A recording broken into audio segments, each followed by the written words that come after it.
कही मृदु वचन विनित तिन्न बैठारे नर नारी। उत्तम मध्यम नीच लघु निज निज थल अनुहारी। राजकुंवर तही अवसर आए मनहु मनोहर तातन छाए।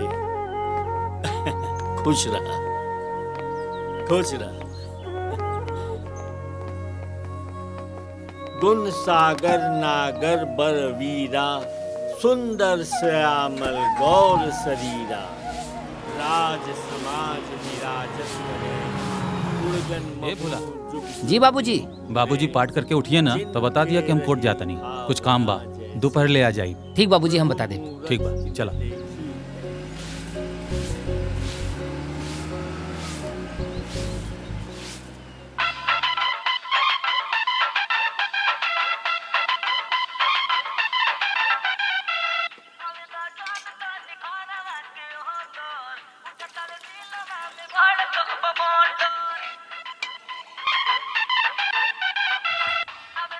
बबुनी, ए बबुनी, सुना तानी तनी यहाँ आई ता। एबरा हमरवा के कढ़ी बनावल सिखावत तानी। बस भाभी 5 मिनट, एगो रील बना के बस आवतानी। ठीक बा, जल्दी आई।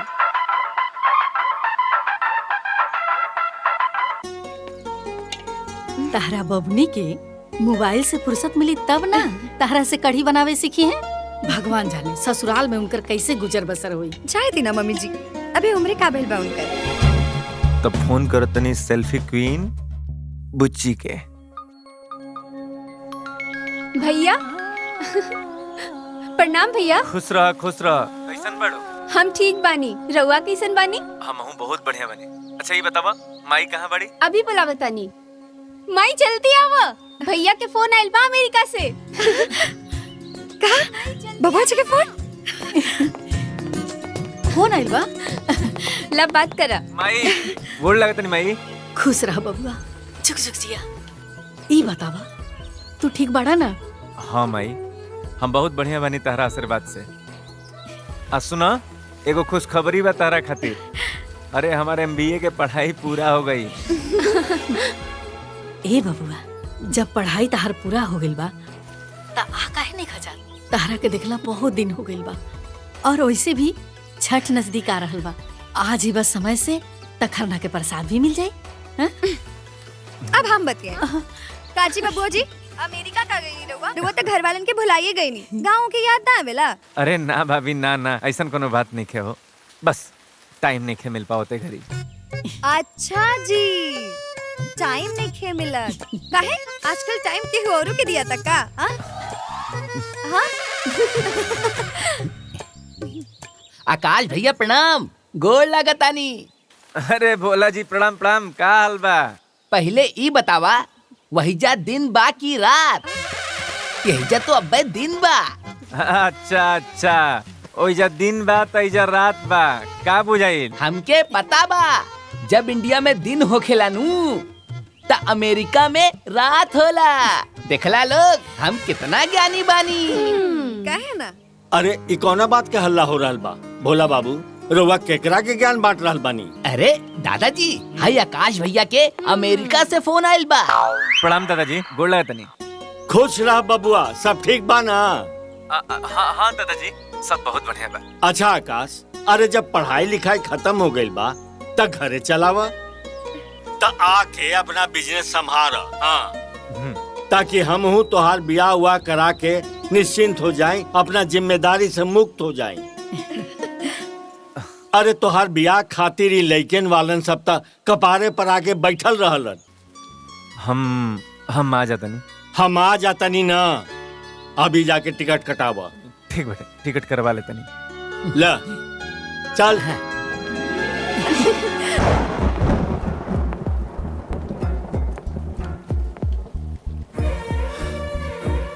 अब का हुई? आई थिंक तोहरा के दादाजी से हमने के शादी के बाद बता देवे के चाहिए।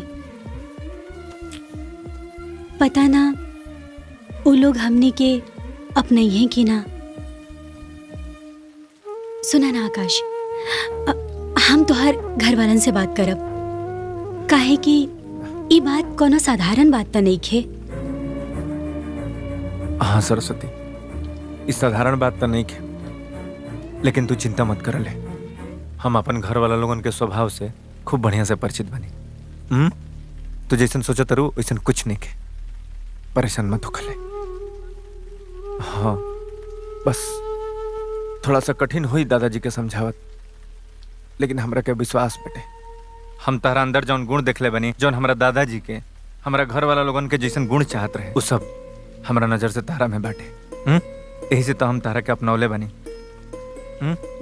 तू बिल्कुल चिंता मत करा, और हम सारा कागजी कार्रवाई कर दिले बनी। तू एगो काम कर ले, तू अपन पैकिंग करा, इंडिया चले के तैयारी कर जाओ।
हम तोहरा के अमेरिका पढ़ाई खातिर भेजले रही, यही बात। और पढ़ाई जौन काम आज तक पूरा खानदान में ना भइल, वो काम तू कर देला, इज्जत माटी में मिला देला। जौन समाज हमरा खानदान से संस्कार और चरित्र के शिक्षा लेत रहे, वो हमरा ऊपर कल से उंगली उठाई। तू तो समाज में हमार सिर झुका देला, तोहरा से ऐसा उम्मीद ना रहे। दादाजी बस हमारी एक मिनट बात तो सुन ली। अब कहे सुने के का बच गई बात।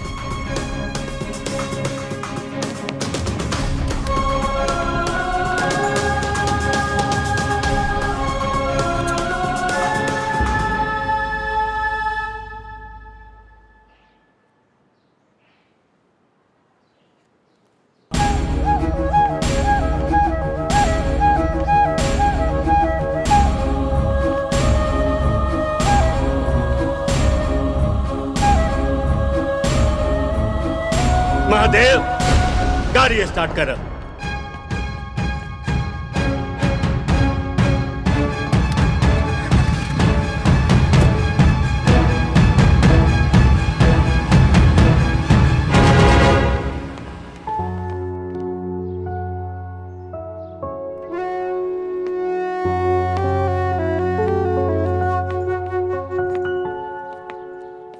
ये हमारा माई है, आई बाबूजी बोल लगा। प्रणाम माँ जी। खुश रह बेटा। प्रणाम बाबूजी को बाबूजी। और ही आकाश भैया, और ये भोला हुआ, और ये हमारी प्यारी भाभी। गोल लगा। खुश रही खुश रही। और ये हमारी छोटकी ही भैया। बेटा इकी है माँ, इनका नाम सरस्वती है, ये हमार वाइफ है। वाइफ? अरे मैं तहर पतो पतो तई बोलना। मैं ऐसा मजबूरी आयल कि हम तो लोगन से कुछ बता ही ना पैनी, माफ कर दे जले।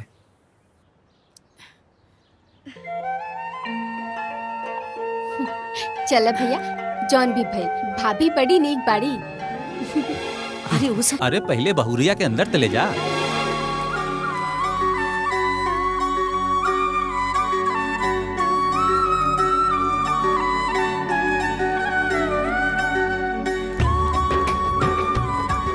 आई भाभी एकरा के पैर से मार दी।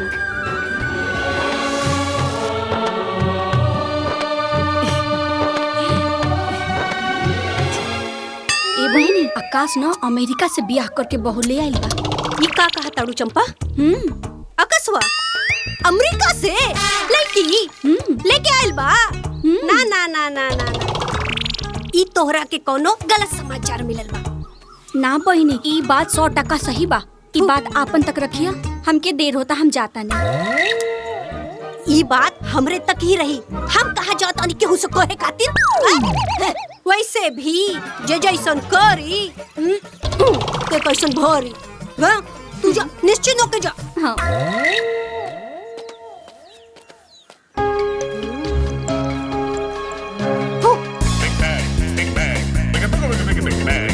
अरे गौरी, अरे सुन, एने आ। हम ना। अरे का भइल भौजी, का बात बा? अरे गांव में का हो रहल बा तोहरा के कुछ पता बा? का?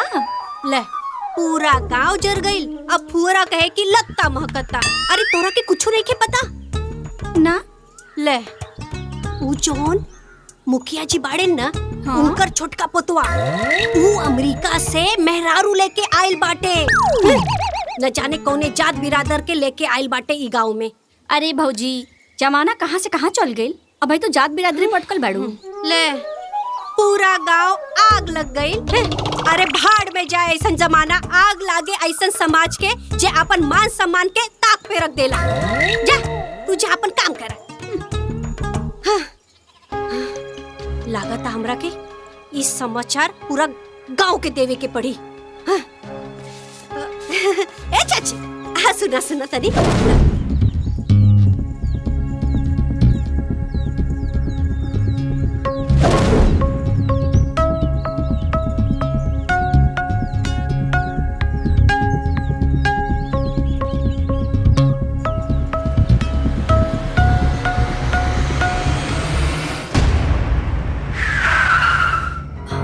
लगता बाबूजी आ गए नी। बबुआ हाँ माई।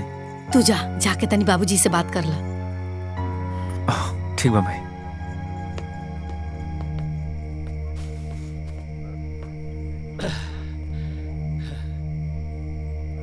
दादाजी, दादाजी हमरा के माफ कर दी। हमसे बहुत बड़ गलती हो गई। हम खूब बढ़िया से जानते नहीं दादाजी कि जौन गलती के लिए बनी वो माफी के लायक नहीं के। ये आपके वसूल ये परिवार के संस्कार के खिलाफ बाटे। लेकिन हम आपके विश्वास दिलावते हैं दादाजी, विश्वास दिलावते नहीं कि सरस्वती आपके सोच के एकदम प्रतिकूल रहेगा। कहा करती दादाजी, कई बार बतावल चाहनी, कई बार हिम्मत जुटाई बतावे खातिर। अरे हमरो कोनो मजबूरी रहे ना बता पाऊनी। ऐसा तोहार का मजबूरी रहे कि तू ये बात अपना परिवार से छिपा लेला? दादाजी, जब हम सरस्वती से पहला बार मिलनी, उनकरा के जननी, उनकर अंदर जौन गुण रहे हमरा ये बुझाइल कि हमारा दादाजी के बहुत पसंद आई, बहुत बढ़िया लगी। उनकर माई बाबूजी लोग भी तरह से बतियावल चाहत रहलन, लेकिन अचानक एक्सीडेंट हो गई।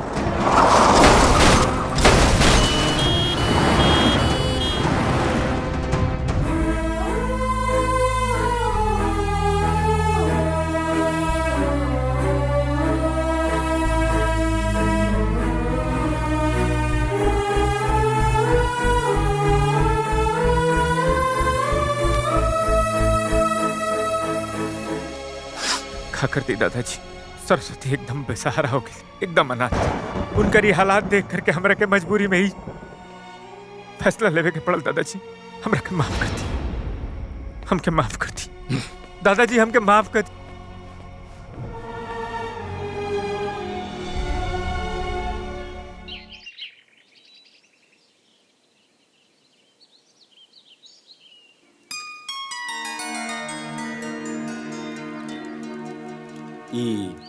सवेरे सवेरे पूजा के कैलाश, हम तो अभी पूजा करे आ रहल बानी।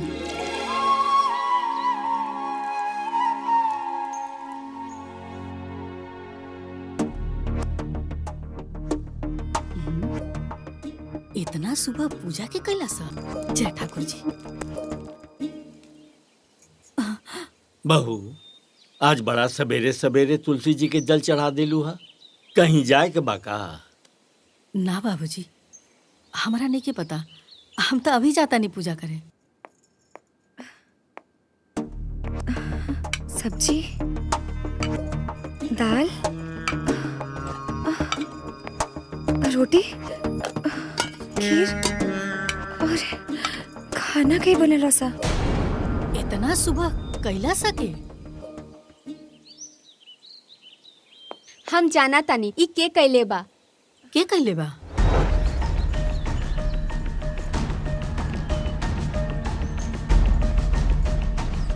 जी माँ जी, ई सब हम कहनी हम। ऊ का है ना, ई हमा के परंपरा के हिसाब से आज हमार चूल्हा छुआई के रस्म बा ना, त हम सोचनी कि हम खुद ही ई पूरा रस्म कर दी। उ सब तो ठीक बा, बाकी इतना सारा काम तू अकेले कैसे कैलू हा? ना माँ जी, ई सब हम अकेले ना कहनी हा। हमार मदद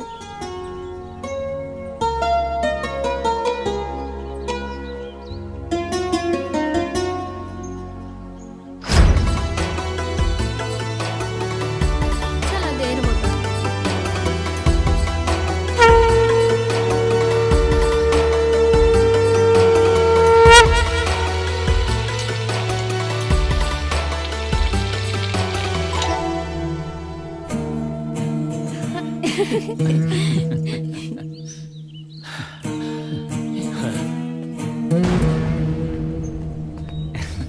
जा, जाके दादाजी के मनावा।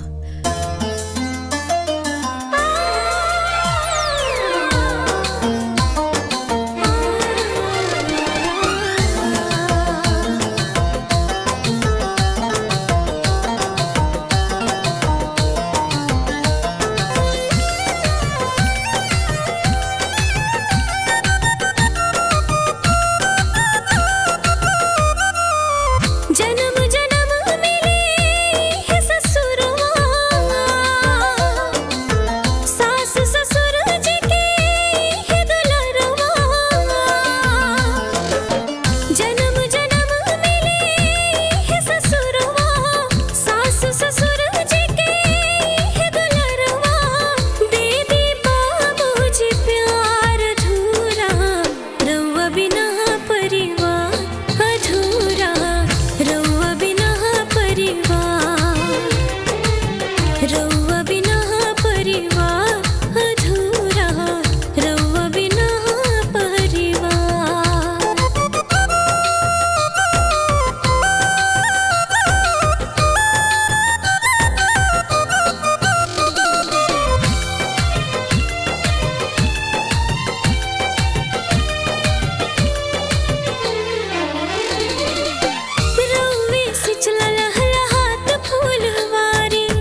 बहू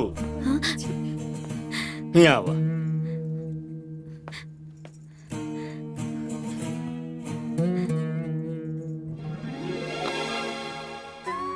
ई तोहार ददिया सास के दिहल हार है, एके उनका आशीर्वाद समझ के पहन लिया। तोहार चूल्हा छुआवन के ई उपहार ला। थैंक यू दादाजी। खुश रह।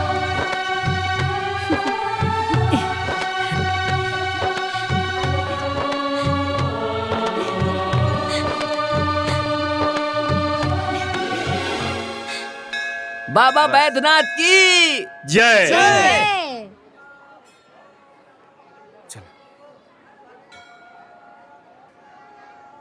राम राम राम मुखिया राम। जी। का हो भृगु, का हाल बा? ठीक बा, बिटिया के ब्याह रहे तो शादी के कार्ड चढ़ावे आल रहनी हम मंदिर में। अच्छा। रउआ के घरे जाए के भी रहे, यही से मिल गई नी तो सोचनी की रउआ के दे दी। अच्छा, वाह। रउआ आ जाती तो घर के शोभा बढ़ जाये, बिटिया के आशीर्वाद दे देती। अरे भृगु, तोहार बेटी तो हमार बेटिए लेखानु बिया। आई कभी भइल बा कि गांव के कोनो घर से निमंत्रण आया हम ना जाई? हम जरूर आए। बेटा राजपाल जी बाबूजी। देखा, इनकर बेटी के बियाह बा, कुल राशन पानी की व्यवस्था करा दिया, कोनो दिक्कत ना हो के चाहिए। चिंता मत करिए। बहुत सुंदर गाड़ी जी प्रणाम। प्रणाम। कार्य कतवारू, तोहार का समस्या बा?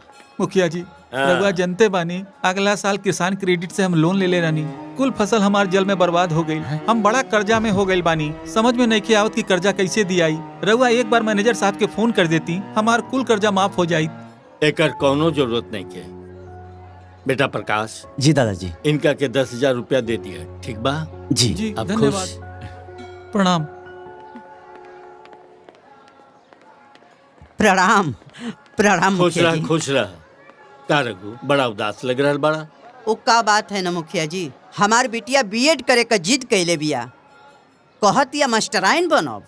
हम ओके बहुत समझौनी हाँ कि बिटिया बिटार के पढ़ौला लिखौला के ज्यादा कोनो कुछ मतलब ना होखेला। आखिर ब्याहे के बाद ससुराल में जाके ओके चौके बासन न करे के पड़ी। अरे बेटी बिया पढ़ल चाहतिया त काहे न पढ़ाई बा? बेटी पढ़ी त देश के विकास होई। अब आगे का खर्चा हमारे लिए कठिन बा मुखिया जी। रघु, आज से तोहार बेटी के पढ़ाई के सारा खर्चा हम उठाई। धन्यवाद मुखिया जी। बाबूजी, हाँ। राउरी फैसला खाली रहुए ना, हमनी सबके सहमति बा। सबके सीखे के चाहिए। प्रणाम मुखिया जी।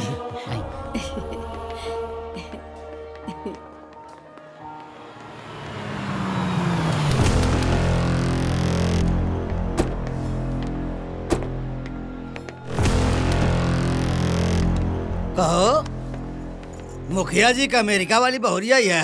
हाँ हाँ जीजा जी। वो बिना हरदी अमाड़ो के। वाह वाह, मुखिया जी तो पूरा गांव में बड़ा संस्कार बांटले। अपना पोता के घंटा कोनो संस्कार ना डालन। हाँ?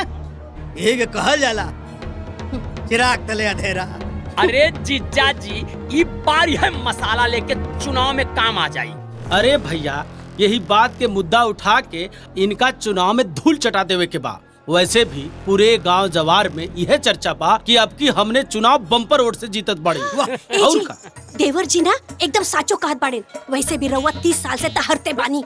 ए बार ना रउआ चुनाव में जीत जाइब ना तो हमार 30 साल के सपना पूरा हो जाई। ही मेहरारू जब बोली तो कुफारे बोली।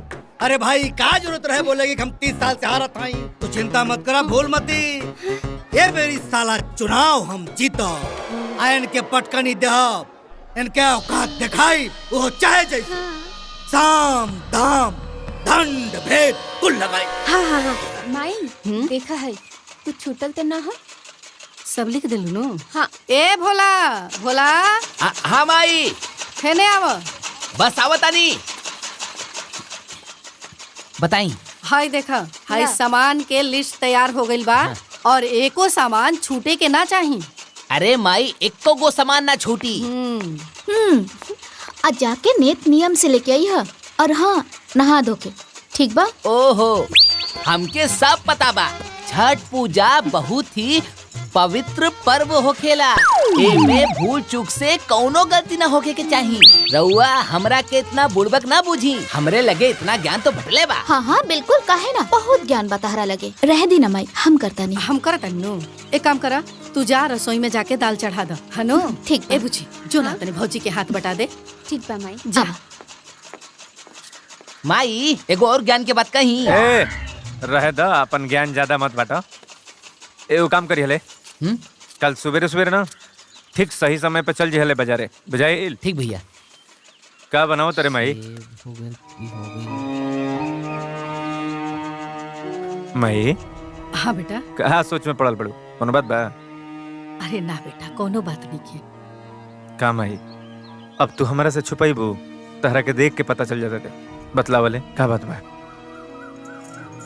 देखा बेटा, तहरा तो पते बा, ए घर के परंपरा बा कि कौनो जब पतोह बियाह करके आवेले ना त छठ उठा लेवेले। बड़की दुल्हन आई रही त ओही साले छठ उठा लेले रही, लेकिन छोटकी दुल्हन त अजायदा रहेदा। आ वैसे भी अमेरिका में उनकर पालन पोषण भइल बा, त उनकरा का पता बा एजा के नियम धर्म आ परंपरा के। माई ऐसन काहे कहा तनी माँ जी?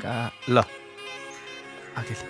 हमके यहाँ के कल्चर के बारे में सब कुछ पता बा, और अगर कुछ थोड़ा बहुत ना भी पता रही ता और फिर रउआ काहे खातिर बानी, रउआ बता देव हमरा के। और हम जाना तानी कि छठ पर्व के व्रत बहुत कठिन होखेला, लेकिन हम चाहतानी कि रउआ हमरा के आशीर्वाद दीही कि हम रउआ और दीदी के साथे एह बेर छठ के पर्व अच्छे से सफल कर सकी। तू तो हमरा दिल के बात कह देले दुल्ही। खुश रहा। अरे वाह, अब की बार तक 3-3 को दौरा बंधाई। जय हो छठी मैया। इस साइट पर छठ के पर्व के सारा जानकारी बाटे, और तू चाहबू एकरा से सारा जानकारी लेके तू सीख सकेलू। ठीक दी। अब हम एकरा से सीख के और पूरे परिवार वाले के सबके इम्प्रेस कर दे। हम पर इम्प्रेस करे खातिर तारा के एगो काम करे के पड़ी। का? आई देखा, ए पर जाके ई देखा पूरा गाना बाटे, एकरा के सीख सकेलू और सीख के इम्प्रेस कर सकेलू।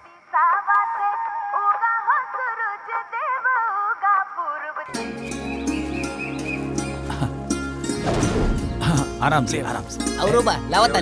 चला चला जल्दी करा। सब कुछ ठीक बा ना?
छठ मैया गलती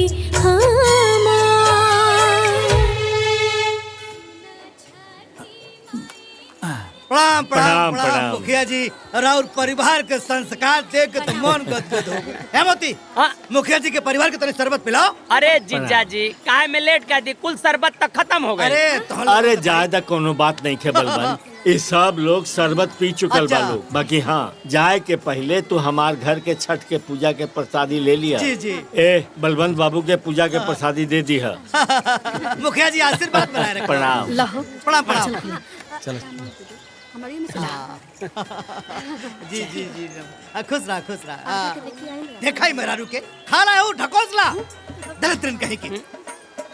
हट ए जी आयल है रवा खाई ना। हट खाली खाए के चक्कर में देखा सत्यानाश हो गए। काल के बहुरिया आयल हो और छठ पूजा कर दलस। ये एकदम हुरा थाई पता न फाट जेबू कबो। हाँ भाजी भैया बिल्कुल ठीक कहत बाड़ो। बुझलू ई चाय पानी शरबत पियवला से क्योंकि दिल ना जीतल जा सकला, ओकरे खातिर कुछ और करे के पड़ाला। हैला सारा तो खैले से फुर्सत ना। हम तो खास रानी बहनिया के छठ पूजा रखा, बाकी सारे तू और तुम्हार बहन दोनों सत्यानाश। चल ला खो चल।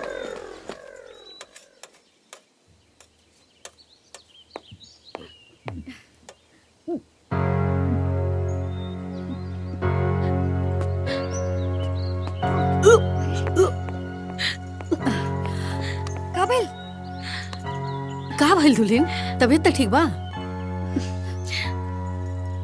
ओ दीदी हम अरे ये तो बहुत खुशी की बात बा।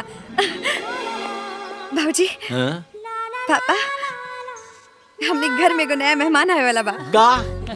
अरे अरे ई खानदान खातिर सबसे बड़ खुशखबरी बा। तू लोग एक काम कर, बहुरिया के कोनो काम मत करे दिया। हाँ अरे घर में इतना मेहरारू तू लोग बाड़ू, घर संभाल लिया और उनकर विशेष ख्याल रखिया। दादाजी बिल्कुल सही कहत बाड़े। देखा तुहार जिम्मेदारी बहुत बढ़ गई बटे। बहू के कोनो दिक्कत ना होके के चाहिए। ना होके दे बिल्कुल। अरे आकाश। हाँ भाजी। बेटा हम चाहता नहीं कि तू बहू के लेके डॉक्टर लगे जा। हाँ और डॉक्टर से तनी राय मशवरा भी लेला। ठीक बा बाबूजी। हाँ दादाजी अब तो हम चाचा बन जाइब ना।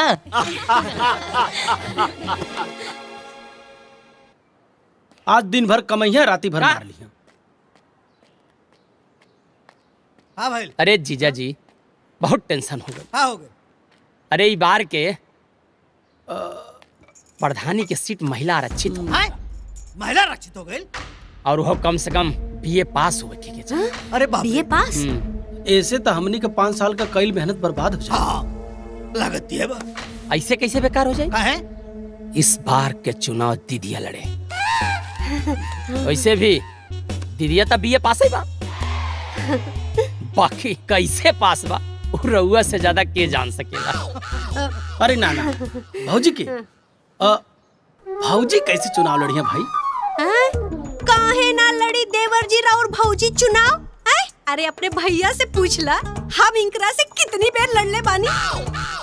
अरे भाई मार लड़ाई का बात ना हो तो ये चुनाव का बात चला था। हे भगवान कहाँ से भाग गई नी। अब ऐसा घर में और कोनो मेहरारू तो हो ना। अब मजबूरी हवे नहीं कि चुनाव लड़ावे के पड़ी। तैयारी करा लो फिर। ते बार केकरा नाम से पर्चा भराई? गायत्री तो ग्रेजुएट नहीं की। दादाजी एक बात कही। हमरा लगा था कि आकाश बहू तो एमबीए बड़ी ना, तो उन्हीं के नाम से पर्चा भरल जाओ। हाँ ठीक है बा। लेकिन दादाजी दीदी भी ता बीए बाड़ी और घर के बड़ बहू भी बाड़ी, ता हमरा लगा था कि पर्चा में नाम उनकर लिखल ठीक रही।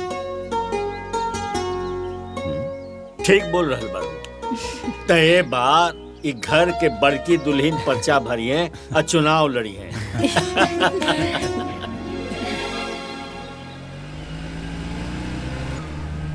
आज सूरज पूरब की जगह पश्चिम से उगा था, वो देखा क्या हुआ था? ये तो बलवंत सिंह था।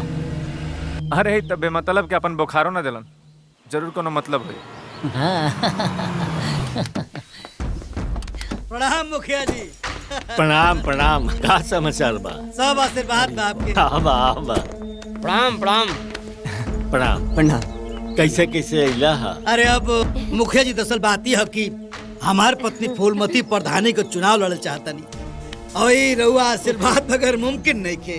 अब रहुआ तो 30 साल से प्रधान बटले बनी। अब ए बेरी कहा हो कि जो प्रधानी के चुनाव हो वो हो गई महिला सीट। हाँ तो हम चाहता नहीं कि अगर रहुआ आशीर्वाद दे देती तो हमार पत्नी फूलमती प्रधान बन जाती, बना दी। आशीर्वाद ला। कौन काय मारतानी? हाँ ठीक बा ठीक बा ठीक बा। सुना घर में जाके तनी भौजी का आशीर्वाद ले ला। अच्छा जा जा। छोटकी दुल्हन के अइला से घर में रौनक आ गइल बा।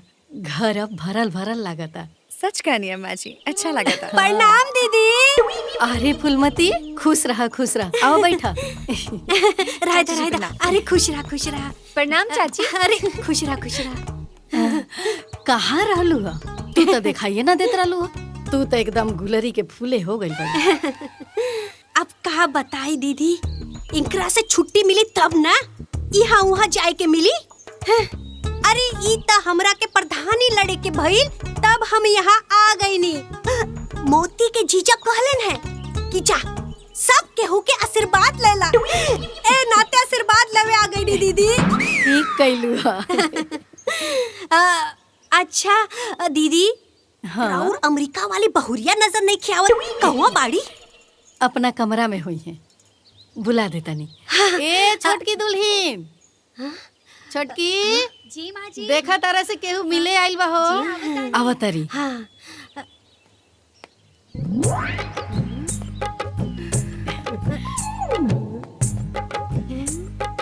चाची के पैर छूला। खुश रहा।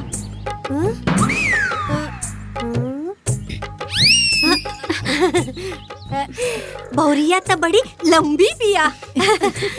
ए बहुरिया, अमेरिका में सब केहू लंबे लंबे होला का? हमरा मोती खातिर भी ऐसे ही बहुरिया खोजिया तबे निमन रही। अच्छा ए दीदी, सब केहू याद रखिया हा ओटी खाती और अपन आशीर्वाद बनाए रखिया दीदी। हाँ? अच्छा हम जाता नहीं। प्रणाम। प्रणाम चाची। खुश रहा। अरे खुश रहा। रवा लोग चाहते तो भर भरा के निकल जाए। आ गलू। हाँ। अब मुखिया जी बस आशीर्वाद बनाए रखब। प्रणाम प्रणाम। तनी देखिए ध्यान रखिए लोगन। हाँ अब आओ। चला आवा लोग। हाँ आवा घुस। हाय देखा सारा बा। ए देख देख फोन लगाओ। तुम्हार भाई अबले आइल ना। फोन क्या लगाई भैया भाभी आगे लन जा। बबुआ डॉक्टर का कहलस हो? माई हाँ? बहुत खुशी की बात बा। निर्मला भी यो खुशखबरी बा। का तेरा मतलब भैया? अरे अब तो खाली पापा ना, चाचा बने वाला भी बड़ा। बात करते रहा। जियत रहा। ए माई मान तरे ना कि हम कितना लकी चुप, तू का लकी बड़ा? लकी तो भैया हमार पतो सरस्वती की जेकर गोड़ हमार घर में पड़ल तबे से तो शुभ ही शुभ होता। धन्य हो प्रभु, हमरा के ऐसा मौका देला कि एक साथ दूधू को पोता खिलाई। एगो हे कांधे पे एगो हे कांधे पे। बुझाइल नु? बुझा गइल। अब सुना लो, अब ना हमार दोनों पतोह के गोद भराई हम एके दिन एके साथ करब। ये सही रहेगा। अरे ये तो बहुत बड़ खुशखबरी बा। हम जा तानी दादाजी के बतावे। जो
चला अभी सब पूजा पाठ हो गई तब बैठा लो पर्चा भरे के बाद। दादाजी 1 मिनट हम थाली रखते हाँ ठीक बात तू रख क्या बैठा लो। चला चला भाभी। ए आवा जल्दी।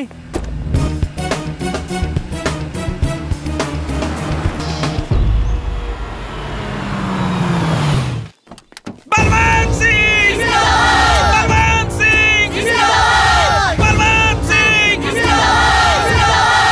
फूलमती देवी फूलमती देवी बलवंत सिंह बलवंत सिंह अरे क्या कर रहा बलवंत सिंह। तो हम लोगों के जुनून देख के हमारा विश्वास हो गई कि हम जीत गए नहीं। हम जीत रहल बानी बस ठीक बा। अब फूलमती जी के अंदर लेके जाता नामांकन करे। आप लोग शांति बनाए रखी अपन जलवा इसे बरकरार रखी ठीक बा। धन्यवाद। हर हर महादेव हर हर महादेव।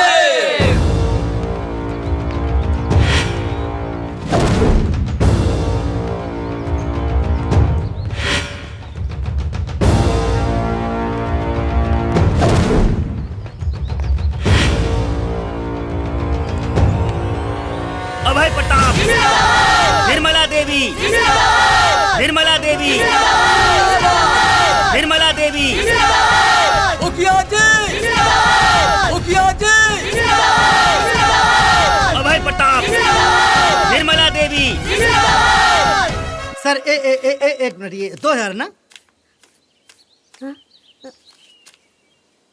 मैम यहाँ अंगूठा लगा दीजिए। लगाओ। ए जी इनकरा के बताई ना कि हम अंगूठा ना लगाए हम तो बीए पास पानी सीधा साइन करब। पूरे दुनिया का पता है तू बीए पास बाड़ू। हाँ आय करत है यहाँ अंगूठा लगाए जरूरी हो। अंगूठा लगाओ।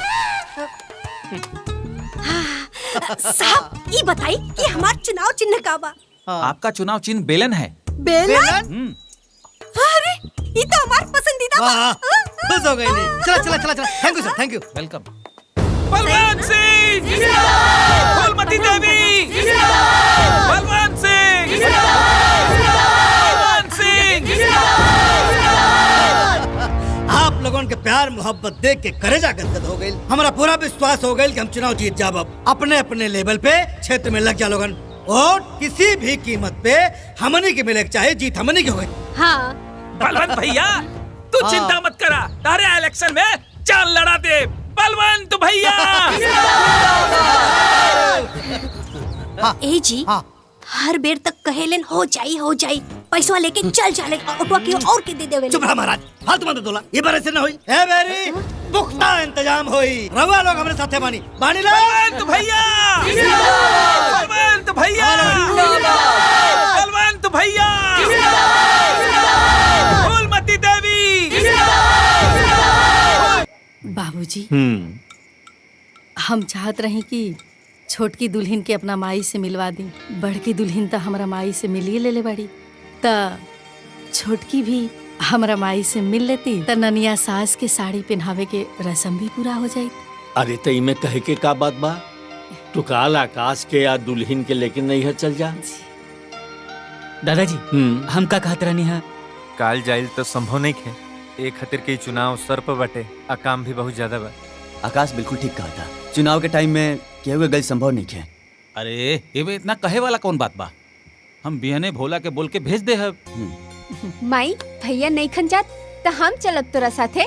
नानी से मिलना भी बहुत दिन हो गइल बा। ठीक बा चलिए तू जैसन रहुआ सबके मर्जी।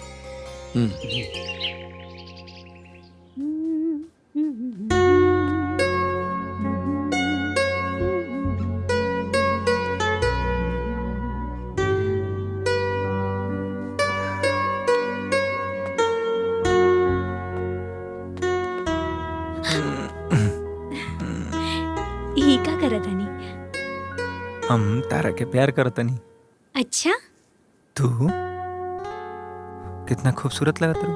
बहुत सुंदर। अच्छा मतलब हम आज ही खूबसूरत लाग रहल बानी। अरे रोज ना लागे नहीं का? न, हमार मतलब ये नहीं है तू हमरा के रोज सुंदर लगेलू लेकिन आज कुछ ज्यादा लगत रहो। हम सब जानतानी शादी के बाद पहली बार हमरुआ से दूर जातानी। यही से हमरा के मक्खन लगावतानी। बात तो तू सही कहत रहो लेकिन सच बतलाई, अगर हमार बस चलित ना, तहरा के हम अपना आँखी से 1 मिनट खातिर भी, 1 क्षण खातिर भी दूर ना होके देती, बुझाई? हम भी रोआ से एक पल भी दूर नहीं खिराल चाहत, काहे कि रोआ में हमार जान बसेला। अगर ये जान चल जाई तो?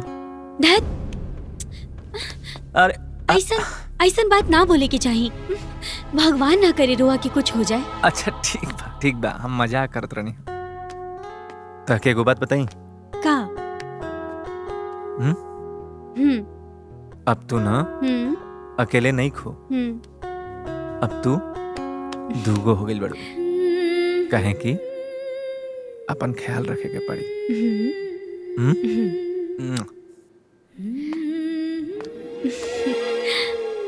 भाभी चला भाभी, चले के नहीं खे का? नीचे सब राउर इंतजार करता लोग। और भैया, हाँ, दरवाजा तनी बंद कर लेहल कर।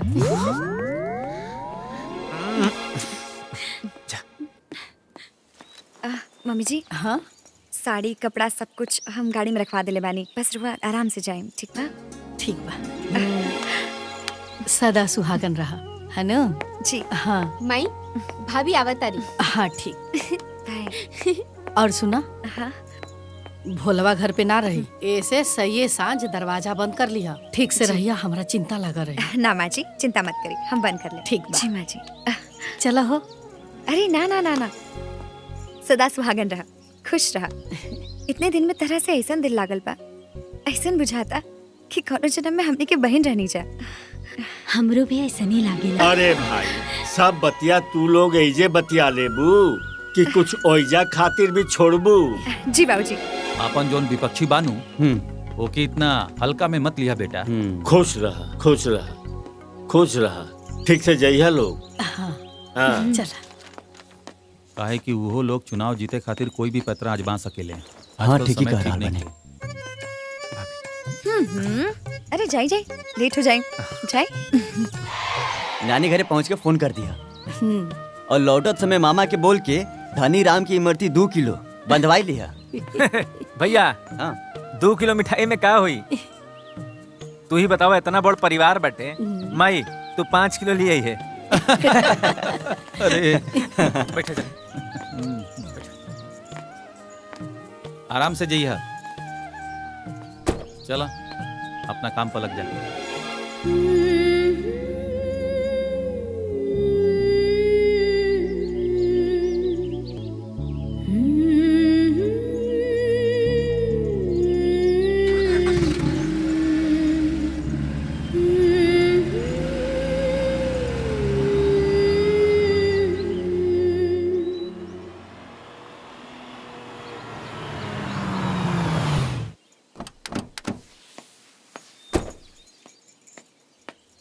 प्रणाम मामा जी। खुश रहा।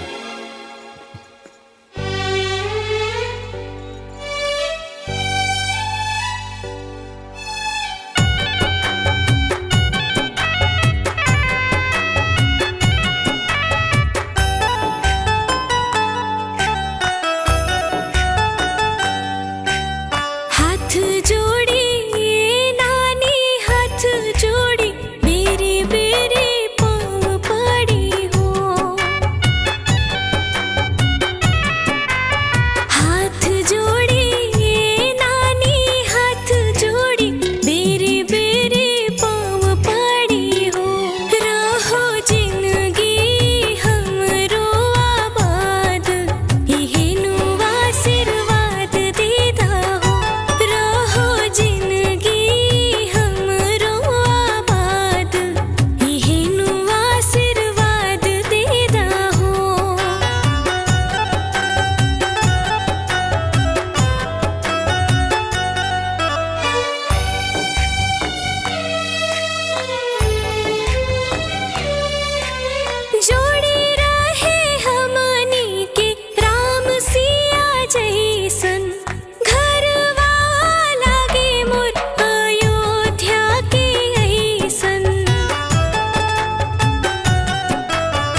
हाँ भाई, अरे खाली हम ही आई कि तू अइबा अपना जीजा जी से मिले। ए दीदिया, तारा तो पता बाना कि हमार काम कैसन बा। अब तो इहो मालूम बा कि माइयो के बीजा हो गइल बा आ ललिता के भी बीजा होइए गइल बा। अब साल भर बादे इंडिया आवे के मौका लागी आ तबे तारा से भेंट होई।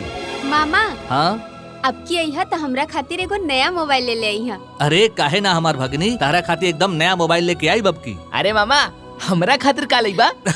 अरे भोला, तारो खातिर कुछ ना कुछ लेके आई। अरे दुल्हन आ गेली, आवा दुल्हन आवा। दूधो नहा पूतो फला। ए बेटा, जैसन नाम वैसने गुण बा तहरा में। तहरा के देख के हमार करेजा जुड़ा गई। ठीक बा माई, चल तानी, तू अपन ख्याल रखिया। अच्छा से रहिया। चला आवा।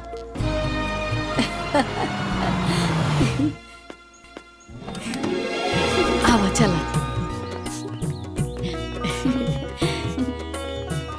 आज हम बहुते खुश बानी, जान तरू का है? माई से मिलके नानी से मिलके सच में बहुत अच्छा लगा। नैहर गईला के खुशिये कुछ और होखेला। जाने तारू, यहाँ के दूल्हा बन के गई रही तो पूरे गांव में शोर हो गई।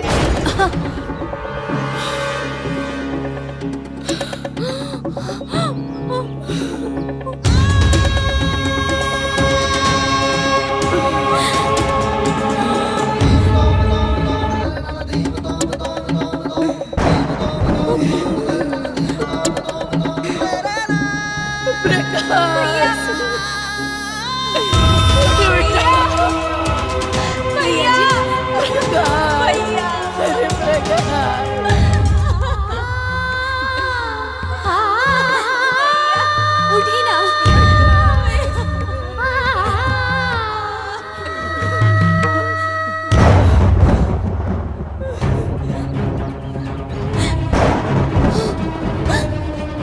दादाजी,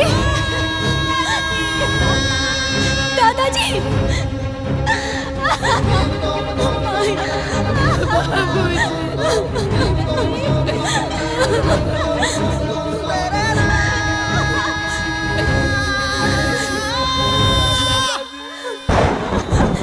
बाबूजी,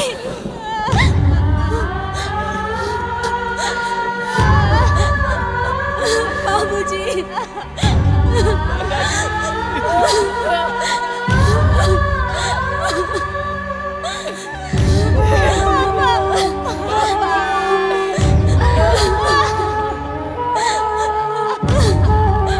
बाबूजी, ये सब क्या हो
जी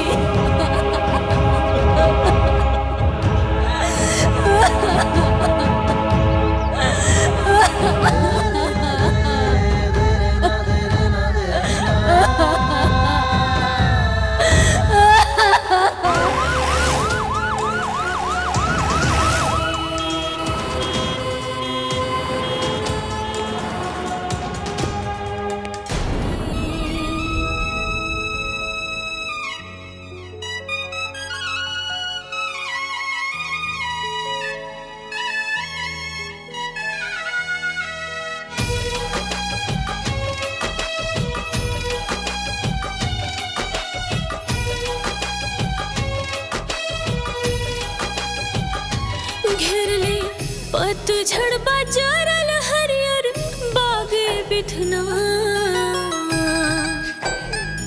घेर ले पतझड़ बाजारल हरियर बागे बिधना जिंदगी कवना घाटे लागे फूटल भागे बिधना जिंदगी कवना घाटे लागे फूटल भागे बिधना बास मैया डसले बन के काला नागे बिधना जिंदगी कवना घाटे लागे फूटल भागे बिधना जिंदगी कवना घाटे लागे फूटल भागे बिधना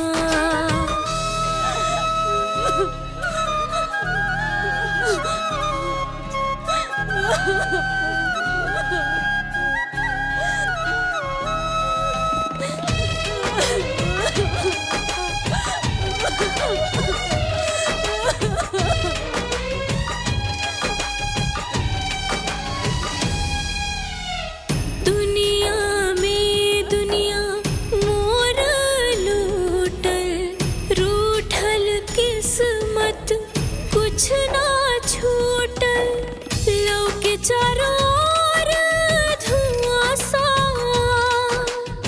घेर ले बसगरा कुहासा लोगवा बरले बाकरा बाबा में आगे बिधना जिंदगी कवना घाटे लागे फूटल भागे बिधना जिंदगी कवना घाटे लागे फूटल भागे बिधना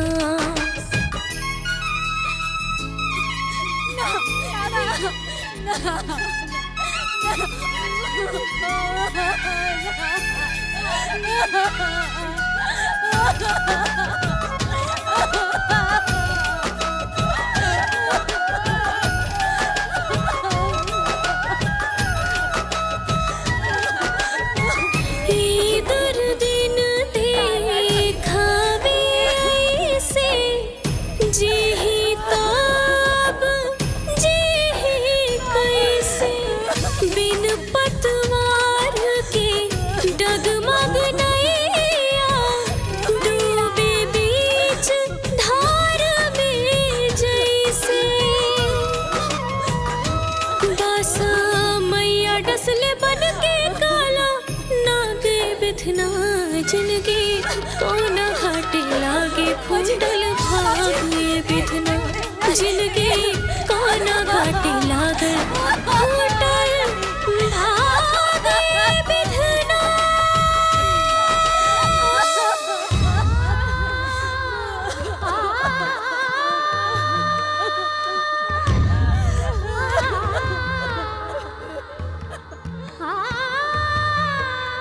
मुखिया जी के तो पूरा परिवार बर्बाद हो गई। किस्मत के खेल देखा, दूसरा के सहारा देवे वाला परिवार खुद बेसहारा हो गई। हाँ भीरगु भाई, तू ठीक कहताड़ा। ई घटना पूरे गांव के दहला देहलस। अब चुनाव के का होई? उनकर बड़की पतोया भी चुनाव लड़े वाला रहले, वो तो ना बचले। हाँ, छोटकी बहुरिया ना कुल गुड़नी निकललस। ऐसा ना हा बड़की के नाम से चुनाव के पर्चा भरा गेल रहे। त का होई बहनी? जवन भगवान चाहिए वह होई। अब इलेक्शनवा का होई? तो के का लगता बहन?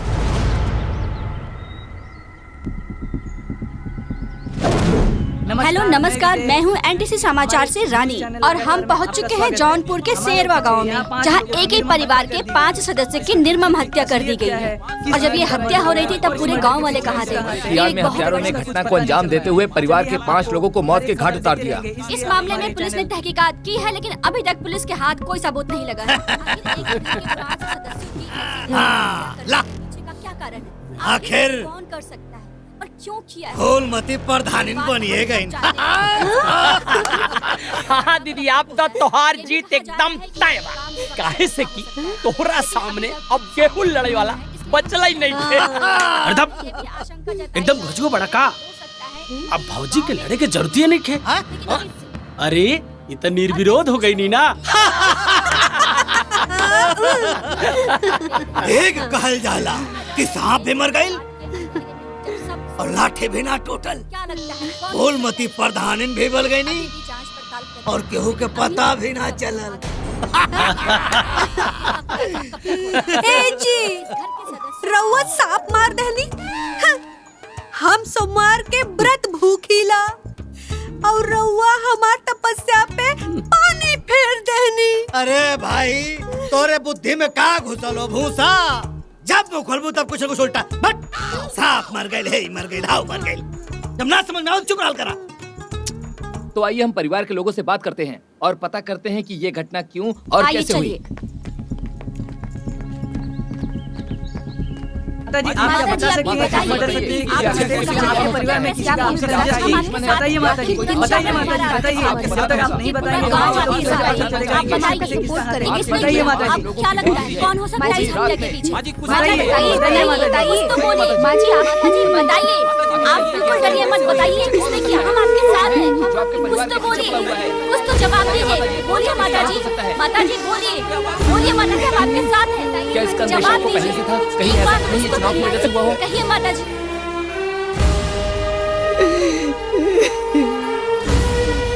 रुक जाओ। बंद करो, कैमरा बंद करो।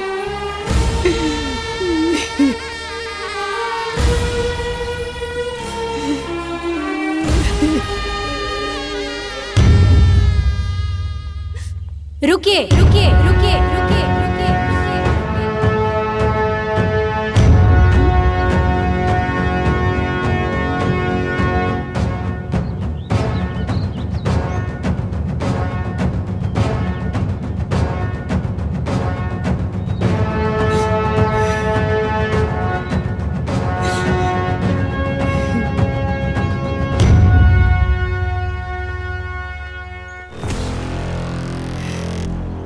मैं ये तो नहीं जानती कि मेरे परिवार के सदस्यों की निर्मम हत्या किसने की है, पर मैं ये जरूर जानती हूँ कि इन हत्याओं के पीछे नियति क्या है, और इसीलिए मैं उनके मंसूबों को पूरा नहीं होने दूंगी।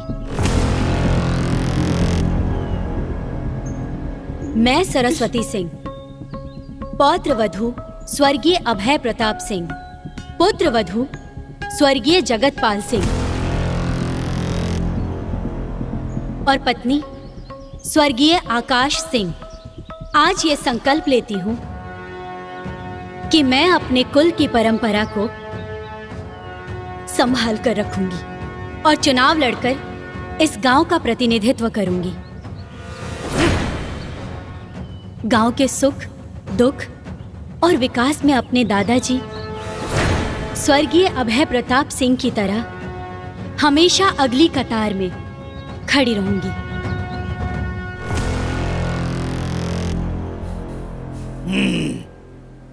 लागत है कि परिवार के 5-5 लोगों की हत्या के बाद एक दिमाग फ्यूज हो गए लो। एकरा इहो नहीं खे पता कि चुनाव लड़े खातिर नामांकन भी करे के पड़ेला। जवन अनकर भइले नहीं खे और पर्चा भरे के टाइम भी निकल चुकल हो। ये चुनाव लड़ी हैं निकोटे खातिर नाखून होके के चाहिए। तोरा हाथ में नाखून नहीं के। ए जी, सरस्वतिया के हाथ में नाखून नहीं खे कहा। चुप, मुंह मत खोलिए, पागल ससुर। लेकिन आप चुनाव कैसे लड़ेंगी? नामांकन तो आपका हुआ नहीं है। नामांकन तो आपके जेठानी के नाम पे हुआ था, जो कि अब इस दुनिया में नहीं है। तो फिर आप चुनाव कैसे लड़ेंगी?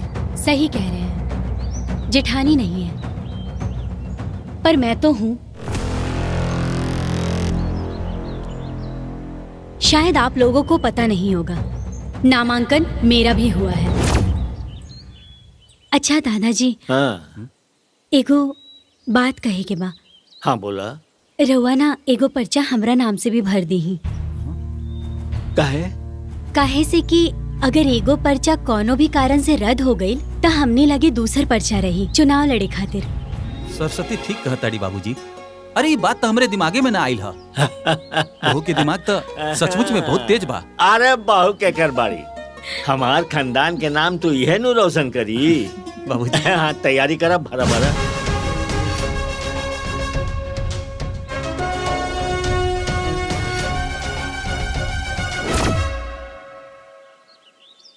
तब तो आप चुनाव लड़ सकती हैं। जी हाँ, जरूर मैं लड़ूंगी और मेरा चुनाव चिन्ह रहेगा किताब।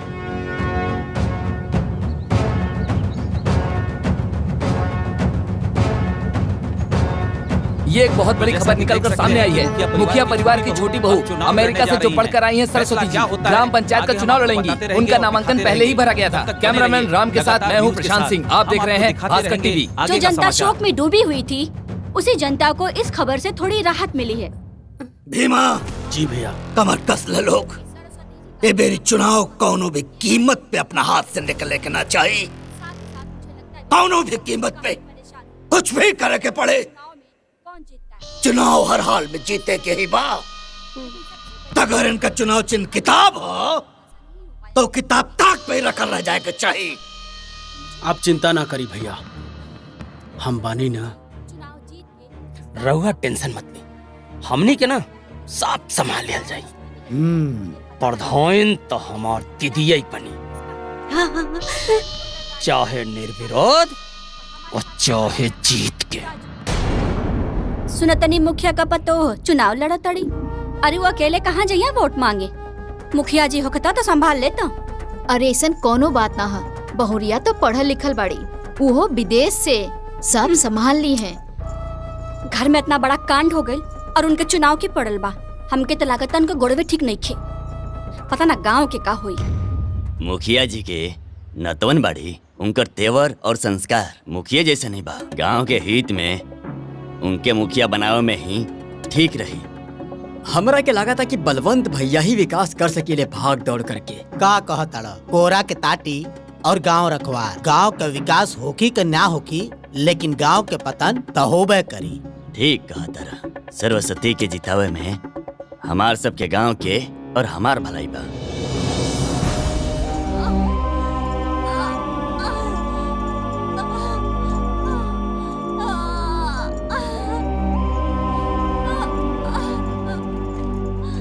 का भइल? ई दर्द से यहाँ तड़पत बाड़ी और रउआ लोग देख रहल बानी। कम से कम इनकरा के हॉस्पिटल ते लेके जाई। के लेके जाई? इनका मर्द परदेश में बड़े। इनकर एगो सास बाड़ी जौन खटिया पे पड़ल बाड़ी, और पड़ोस में कोनो मौका पे मर्द ही नहीं खे। भोला जा गाड़ी लेके आवा। हाँ। चल अरे बेटी, तू मत उठावा, तारे पेट में खुदे बच्चा हा। परेशान हो जाइबू तू। रउआ चिंता मत करी। फिलहाल जेकरा दर्द बा ओकरा संभालल जरूरी बा। सही कहा तारू। जॉन होके के होई उ देखल जाई। फिलहाल इनका के हॉस्पिटल ले गल ज्यादा जरूरी बा। मैडम आगे गाड़ी। चल आराम से, आराम से जाइयो, आराम से। देख आई आई आई चली। सब ठीक हो जाए। चल आराम से। हे भगवान, सब ठीक करब। फूलमती देवी, फूलमती देवी, बलवंत भैया, बलवंत भैया। बस बस बस बस बस बस। देखा ई गांव के मुखिया जी तोहन लोगन के लूटत हवे। कुछ काम धाम कैलन ना। अब की बेरी हमारे मेहरारू फूलमती के जितावा लोगन। गांव के खड़ंजा, नाली, मिडवाइफ सेंटर, शौचालय, आवास, सब काम हम करवा दे। ठीक बा नू? हाँ हाँ ठीक बा, ठीक गांव के बा। विकास खातिर चुनाव चैन बलवंत भैया, बलवंत भैया, बलवंत भैया, बलवंत भैया। अरे पीछे हटा, पीछे हटा।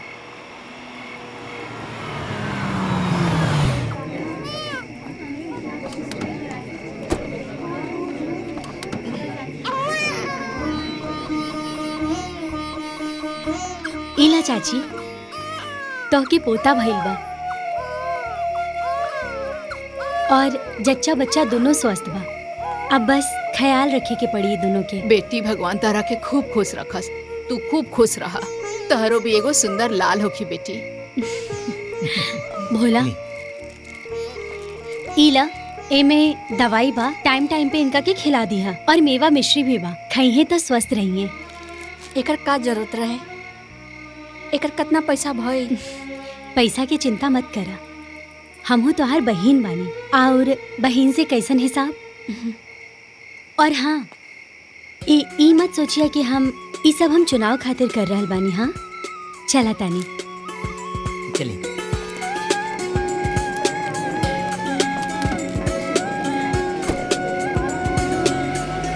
प्रधानी चुनाव के लिए गांव में बहुत ही गर्मा गर्मी चल रही है। दोनों पक्ष अपने अपने तरीके से प्रचार प्रसार में लगे हुए हैं।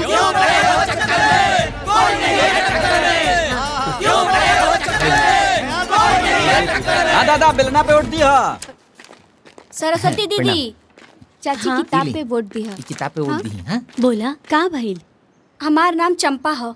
हमार आदमी शहर में एगो कपड़ा के दुकान में काम करेले। सवेरे चल जाले, राती के देर से आवेले। ओकरा से घर का खर्चा चलावल मुश्किल हो गइल बा।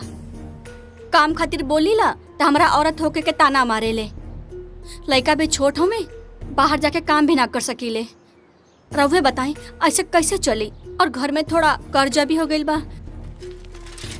ए चंपा, हाँ? सिला फ्राक सिए के देले रहली। हाँ भैया, बस इहे देवे जात रहनी। ठीक बा। अच्छा दीदी, हम चलत नहीं।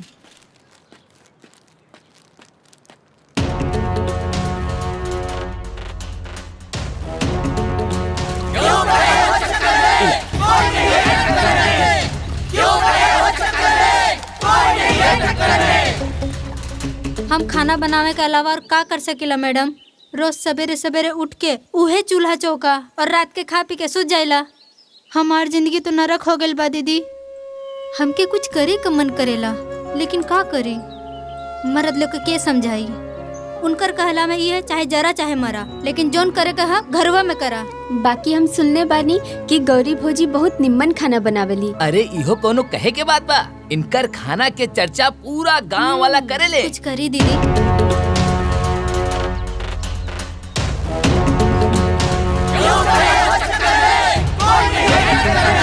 फूलमती देवी, फूलमती देवी। दीदी, शादी से पहले हमरा के गीत संगीत और नृत्य के बहुत शौक रहला, जेकरा वजह से हमारे स्कूल और हमारे कॉलेज में हमार बहुत नाम रहला। लेकिन जब से हमार शादी हो गइल बा, हमार पूरा शौक खत्म हो गइल बा। काहे से कि इनका के हमार गीत संगीत से कोनो लगाव नहीं खेबा। और हमार सासो कहली गौला बजवाला में का रखल बा। बस दीदी, अब जैसे तैसे ही जिंदगी कटत बा।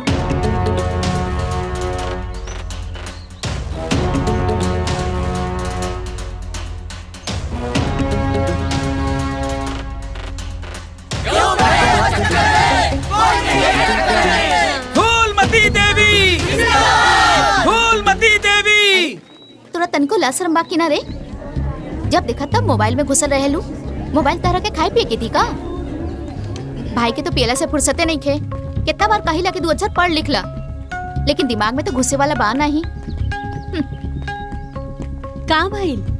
काहे डाटा तरू एकरा के? देखी ना, ई दिन भर मोबाइल में घुसल रहेले। मैडम, माई के समझाई ना, आजकल के पढ़ाई मोबाइल पे होखेला। मैडम, हमरा यूट्यूबर बने की बा। कुसुम सही कहा दिया रधिया। देखा, अब समय बदल गइल बा। वैसे भी जेकरा जे करे के बा ऊ करे से कभी भी ना रोके के चाहिए, बशर्ते ऊ गलत काम ना होखे।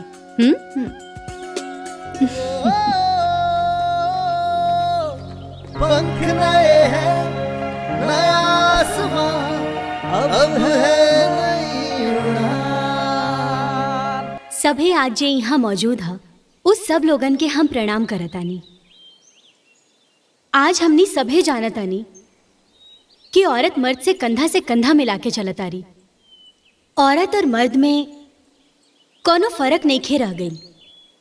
लेकिन ये बात हमने के गांव के मर्दन के समझावे वाला बा। दरअसल वो जाने ले सब, बस समझल और मानल ना चाहेले।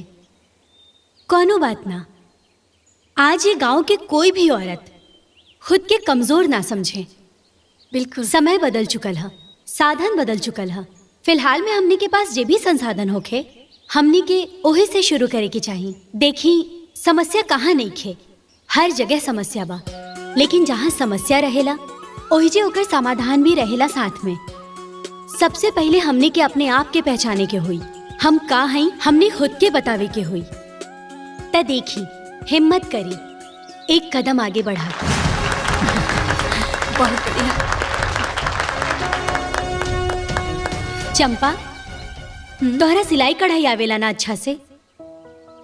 त तू एगो काम करा ना, गांव के बाकी औरत लोग जिनके सिलाई कढ़ाई में रुचि होखे, उनके सिलाई कढ़ाई सिखावा और अपना घर से ही कपड़ा बनावा। खुद के रोजगार चालू करा। जी दीदी। गौरी, तू बहुत अच्छा खाना बनावेलू। तोहरा खाना बनावल पसंद भी है। बहुत से लोग हुई हैं जिनका खाना बनावल पसंद भी है पर शायद अच्छा ना बनावत हुई हैं। ता उनके सिखावा, उस सबके इकट्ठा करा और आपन लघु उद्योग शुरू करा। जैसे अचार, पापड़, मुरब्बा, ये सब घर से ही बनावा तू बनावा और ओकरा के बाजार में बेच दा। एकदम सही। एमे आप सबके पति भी आपकी मदद करी है।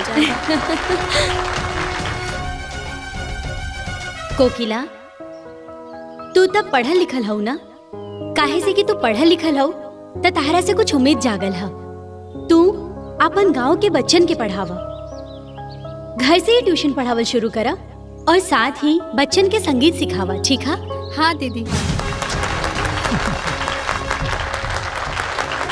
कुसुम, तोहरा मोबाइल के बहुत नॉलेज है ना? त एगो काम कर, तू आपन भी चैनल बनावा और बाकी लोग के भी चैनल बनावा और उस सब के तू ही मैनेज करा। सब मिल के आगे बढ़ा।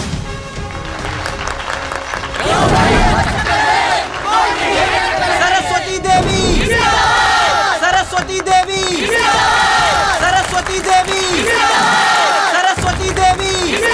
बंद कर, बंद कर, बंद कर। का गाँव वाला लोग गाँव के लड़का के छोड़ के अमेरिका वाले के पीछे झुलाइल बड़ा लोग, हाँ? कामे ना आई, कुल झूठ बोलतिया, अपने जैसन तोहन लोगन के बेवकूफ बनाई, बिगाड़ के रख दे। खाली बर्तन बजा के भजन गई बा लोग, बहुत पछताइबा।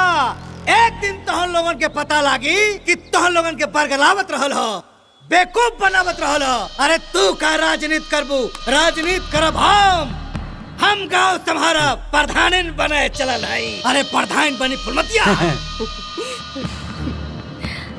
बलवंत जी, खुद भाषण देवी से अच्छा रही तनी फूलमती देवी जी के सिखा देती। अरे भैया, प्रधान बने के बाद काम आई, वरना जे खुद ना बोल सकेली वो प्रधानी का करी है। सरस्वती देवी, सरस्वती देवी, सरस्वती देवी, सरस्वती देवी, सरस्वती देवी। अरे भाई रुको, क्या बोली?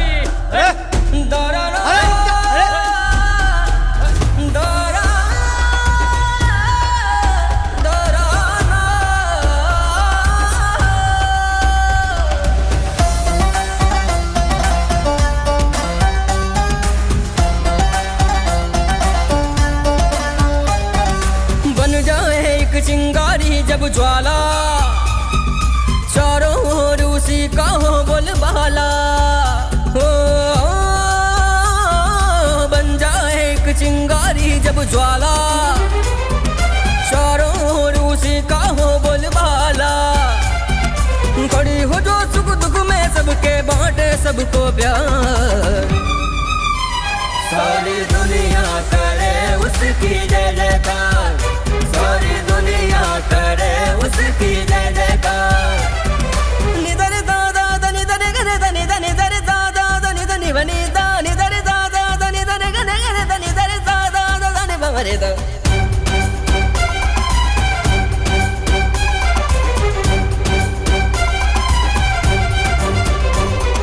प्रतिनिधित्व की बागडोर लिए उतरी जन जन में, बन के एक आशा की किरण बस जा सबके मन में। प्रतिनिधित्व की बागडोर लिए उतरी जन जन में, बन के एक आशा की किरण बस जा सबके मन में। ठान ले जो करके दिखलाए माने ना कभी हार।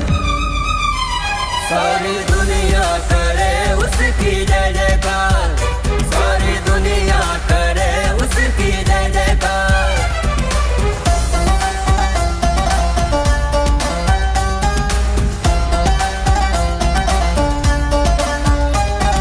देख के जिसका अदम्य साहस दुश्मन भी घबराए, ईश्वर जिसके साथ खड़ा हो उसको कौन हराए। देख के जिसका अदम्य साहस दुश्मन भी घबराए, ईश्वर जिसके साथ खड़ा हो उसको कौन हराए।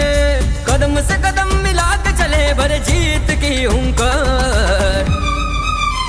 सारी दुनिया करे उसकी जय जयकार, सारी दुनिया करे उसकी जय जयकार, सारी दुनिया करे उसकी जय जयकार, सारी दुनिया करे उसकी जय जयकार। तो बने रहिए हमारे साथ, आप देख रहे हैं भास्कर न्यूज।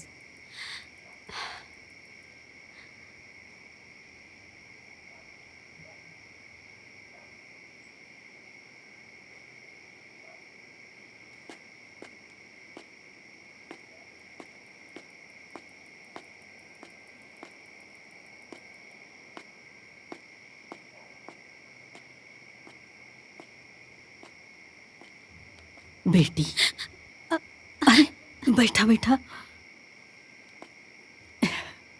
ला हाई दूध पीला, गरम बा, तार थकान दूर हो जाए। ठीक बा माँ जी, रउआ काहे परेशान होतनी, हम खुद ले लेती ना। अरे बेटा, तहरा पेट में बच्चा बा, तहर टाइम से खाइल पियल सब बहुत ही जरूरी बा। तू तो जानते बाड़ू कि ये हमनी के खानदान के आखिरी निशानी बा।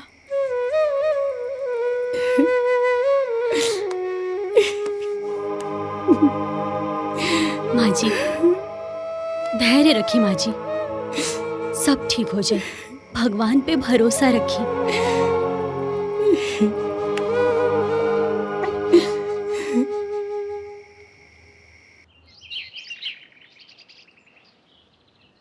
का मोती बड़ा डिंग हाकत रहला कि चुटकी बजा के चुनाव जीत ले। इतना दिन हो गए, कुछ माहौल समझ में नहीं के आवत। ना ना जीजा जी, माहौल तो खूब बनल बा। घंटा बनल बा, माहौल बनल बा, माहौल बनल। देखत है कितना माहौल बनल बा। अरे रउआ भी ना फटाक से गुस्सा जाला। अरे आपन केवल औरतन में पकड़ नहीं खे हो पावता, उस सरस्वतिया औरत के फायदा उठावता। असल बात ये है भैया कि महिला होखले का भरपूर फायदा उठावत है सरस्वतिया। तो असली बात ही है। हाँ, तो एक काम करा लोगन, आगे से जितनी भी जनसभा हुई, हर जनसभा में फूलमती के ले चला। जितनी औरत बानी सबके सब फूलमती से प्रभावित हो जाए। ठीक बा?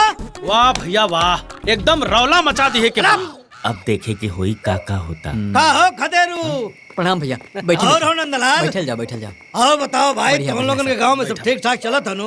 हाँ हम लोग तो ठीक बानी, आपन बताइए भैया जी। आपन का बताई, आपन तो जनता बड़ा नु कि चुनाव में हमार पत्नी फूलमती खड़ी बानी।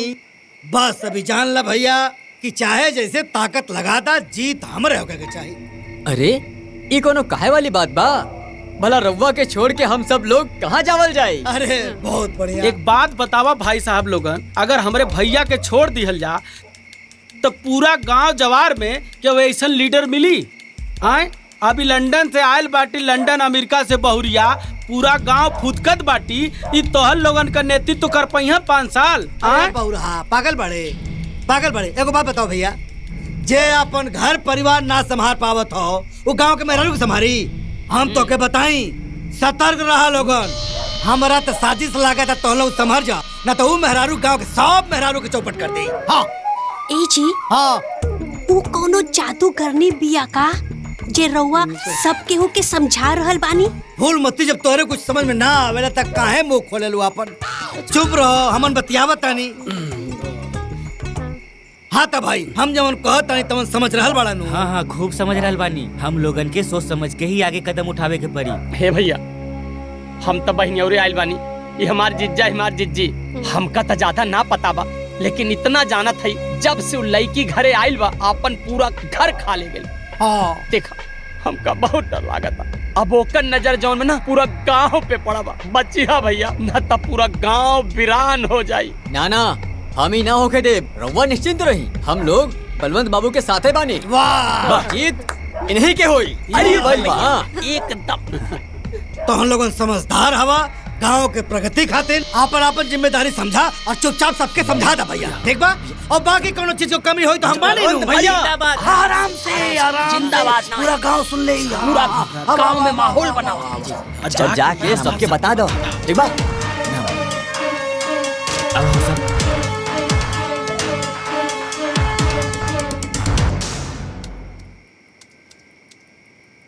हाँ जी, तो बोलिए क्या पूछना है आप लोगों को? तो मैं जानना ये चाहती हूँ कि आप यहाँ रही भी नहीं है और यहाँ के कल्चर से आप वाकिफ भी नहीं है और आपको पता भी नहीं यहाँ पे किस चीज की जरूरत है, फिर आप गांव का विकास कैसे करेंगी?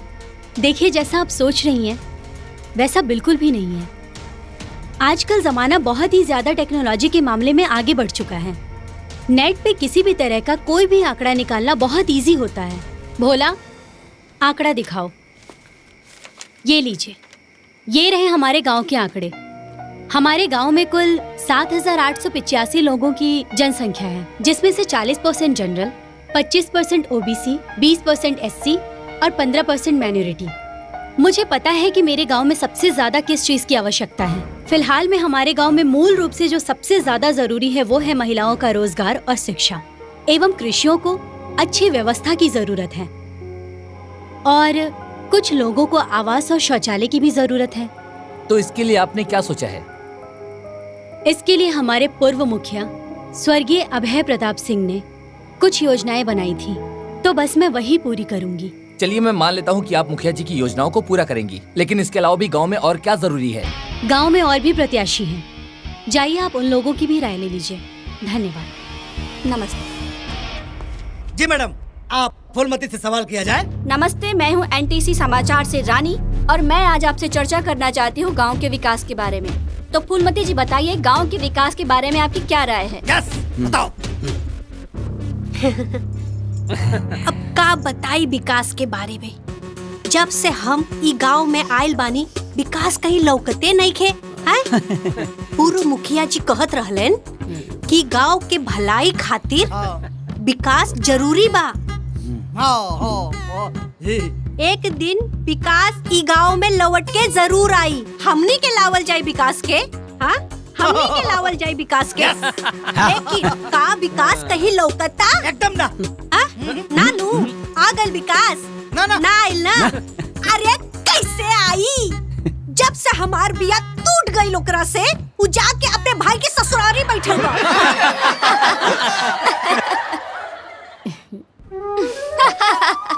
अरे आवे के नामे नहीं खेले।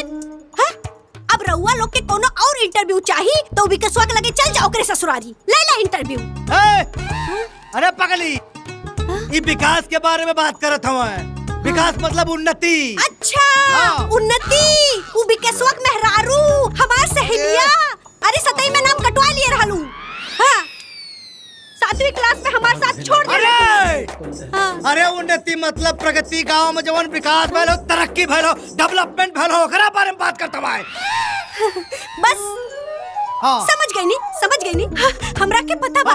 देखी रहुआ लोग, हाँ, सबसे पहले मोती के नाम से कोटा लेब। हाँ, ओकरे बाद अपने दुआरे 4-4 गो लाइट लगवाई, और ओकरे बाद हम ना जमीन प्रॉपर्टी हे जमीन जायदाद कमाई हो गल तोहार। कर डालू कुलगुड़ गोबर। हट। चल इन तरक्की के बारे में, विकास के बारे में बतावे, ओकरे मेहरारू के बारे में बताओ। दर्द करके बात। ये भैया, रउआ लोगन से हाथ जोड़ के निवेदन करतानी कि हे कुल जवन चलल बानू, एक देखैया मत। न्यूज़ तो चल चुका है। चल चुका है सर, ये सब लाइव चल रहा है। लाइव? जी। इसका कोई उपाय नहीं है? जी नहीं है। नहीं, कोई उपाय नहीं है। कर दे सत्यानाश कुल।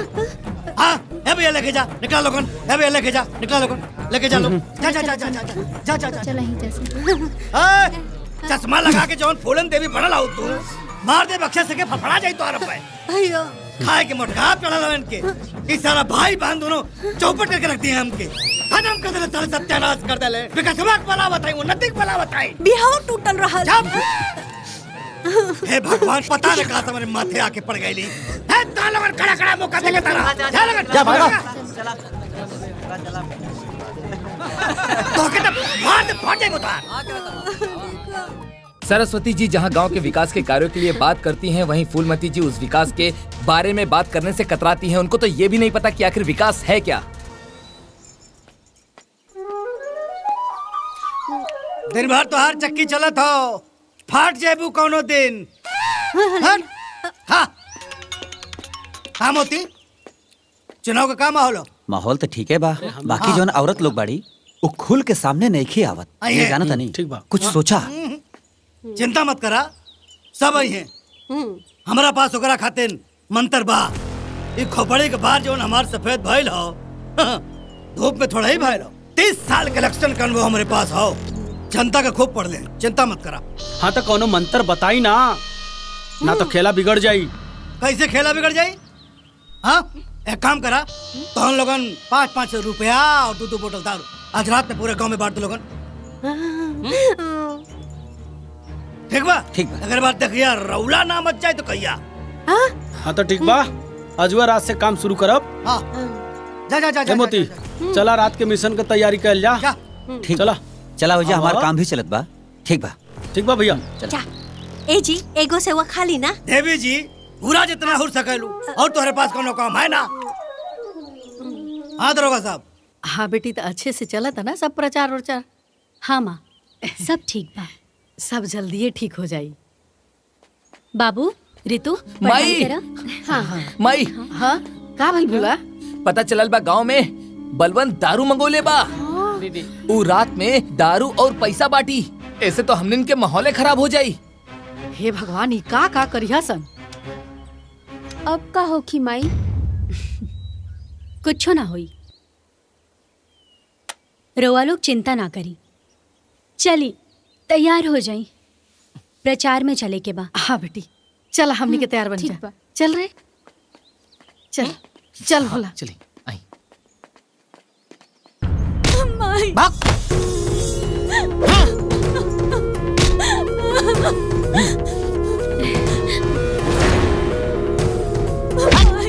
ई का हल्ला होता? अरे मैडम, वो छठुआ हा, ओकर रोज के ड्रामा बा। रोज पी पा के आवेला और अपना मेहरारू के मारेला पीटेला। चला चल के दिखा था। मैडम, औरत पे हाथ उठा के ढेर अपना आपके मर्द समझता रखा? हाँ ए मैडम, हमरा के ढेर मत समझाए। ये हमार मेहरारू बिया, चाहे मारी चाहे गाड़ी, रहुआ के बोले का अधिकार नहीं खे, समझ ली? बहुत बढ़िया, सुन लेला लोग। हाँ, इस सरजू ना, सरजू के शराब बोला था। अभी भी समय बा, तू लोग अपन अपन मर्द के संभाल ला लो। ये इलेक्शन आवत जात रही और इलेक्शन में दारू की बोतल बटत रही, लेकिन उन नुकसान के बाद होखे वाला बर्बादी में तोहनी लोगन के साथ देवे वाला केहू न रही। चली माँ जी।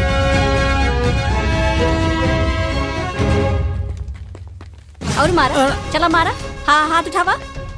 बताया जा रहा है कि सरस्वती जी और बलवंत जी के बीच कांटे की टक्कर है चुनाव को लेकर के। आए दिन लोग गांव-गांव में प्रचार कर रहे हैं। सरस्वती जी जनता के बीच जाकर उनके दुखों और दर्दों को सुन रही हैं और उनके हौसलों को बुलंद कर रही हैं। चुनाव को लेकर के बहुत बड़ी चर्चाएं हो रही हैं और कहीं न कहीं ऐसा लग रहा है कि जनता सरस्वती जी को कभी सपोर्ट करती है, कभी ऐसा लगता है कि फूलमती जी को करती है। अब जनता किसके साथ जाएगी कुछ कहा नहीं जा सकता। तो बने रहिए हमारे साथ। आप देख रहे हैं भास्कर न्यूज। अरे टोटल 40 पेटी गाड़ी भरा बा। देखा माल देखा, देसिया माल है।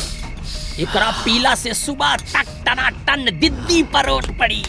तो हर जीजी ना अब तक मार गल होती। ला ये पकड़ा। मजाक शुरू? अरे ला ना, चला आवा जल्दी। नोट लायल बड़ा की ना? अरे यार, माल पूरा टनाटक भरल बानी। हाँ बस बस बस। बता बता रहा 40,000 लाई है। अरे वाह, देखा गांव वाले कोनो लौकत हो कि ना? चुप रहा।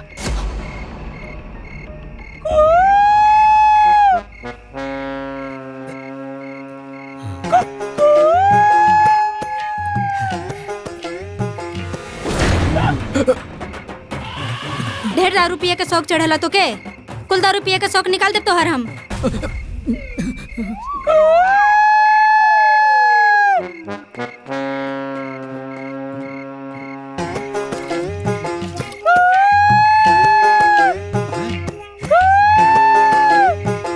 चला अंदर।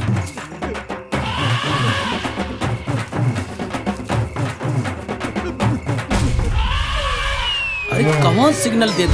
न तोहरे आवाज में दम बा, न तोहरे सिग्नल में दम बा। अभी तक के वायल ना। चुप रहा बा। तोहरे ही शहर से हमार जीजा 30 साल से चुनाव हारत बा। दे दे दे करत रहा बा। शांत रह।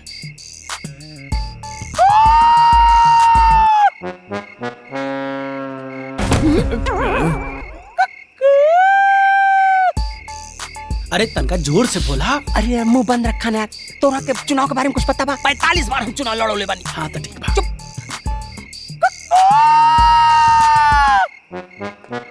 जात है जल्दी जल्दी।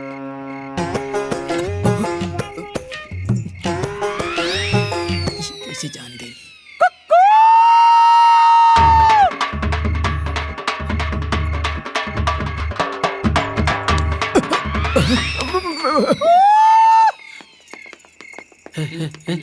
लागत बा कि कोनो का पैर आवत बा खाओ।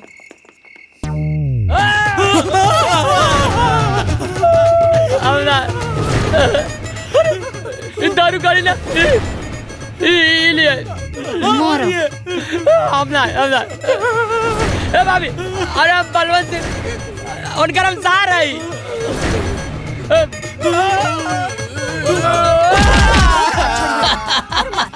मार मार ना मारी। बेलना लेके वोट मांगत रहा, बेलना मार मार इनकरा के। पकड़ा पकड़ा मार एकरा के, पकड़ा पकड़ा। अरे रुको, कहां भागत पड़ा? रुको। पैसा बांटत रहले, राते राते दारू बांटत रहले। ला वोट लिहा वोट। भागत कहां पड़े? रुको रुको ना। किताबी वोट दिया ए माई। मारा दबा के। पकड़ पकड़ एकरा के, पकड़।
जीजा जी अब अपन काम हो जाए। ई है दुरप्पी हमार बहुत ही विश्वसनीय आदमी, काम भी हो जाए और नाम भी ना आई। तो के पूरा भरोसा हो? एकदम भरोसा बा, कुछ भी हो जाए लेकिन मुंह ना खोली। अब अगर विश्वास टूटल तो तोही के पेलब हम। कबो तो विश्वास करा करा। ठीक बा भेमा। हाँ भैया पैसा दे दे। ठीक बा।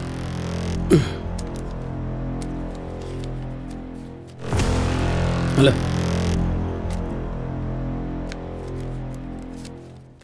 मुंह बंद रखो, हो जाएगा काम।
अरे माँ जी, तू ठीक बाड़ू बेटा? हाँ हम ठीक बानी। रे तू ठीक बाड़ू ना? हाँ भाभी ठीक बानी।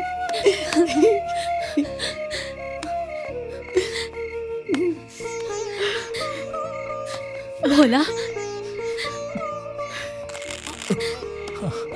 भोला। हाँ ठीक बनी।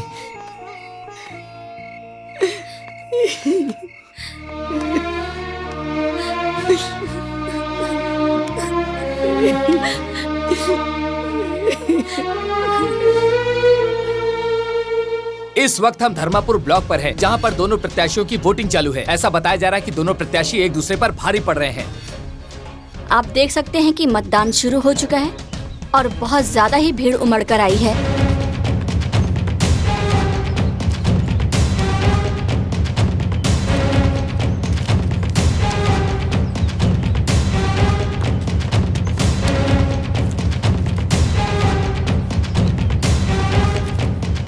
अभी तक माना जा रहा है कि 70% वोटिंग हो चुकी है, 30% बाकी है, जो कि 5 बजे तक हो जाएगी।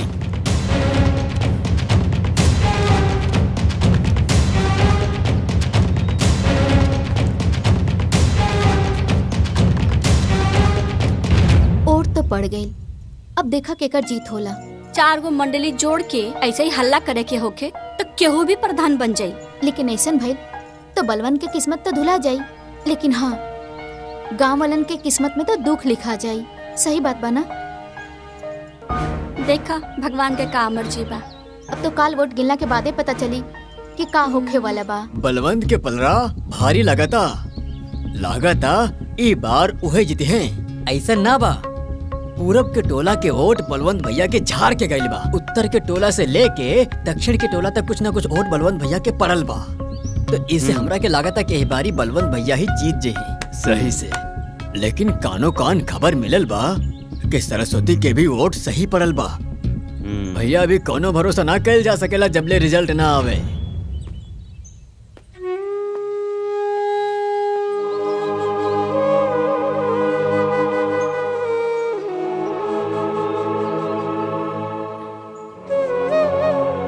प्रणाम माँ जी। खुश रहा, तहार जीत होके। आई भोलवा कहाँ रह गई हो? पता ना माँ जी। आ गई। अरे कहाँ रह गई हो भोला? आई जाना तारा ना कि गिनती में जाए के बा देर हो रहल बा। मायू हम मंदिर गल रहनी पूजा करे, हमके लागत था कि वो बलवंत ना कौनो सेटिंग कैले बा। माँ जी रुआ चिंता ना करी, रुआ बबुनी के साथ में घर में रही, हम और भोला आवत अनीजा काउंटिंग करा के। विजयी भवा। चला भोला। जी मैडम। हे भगवान।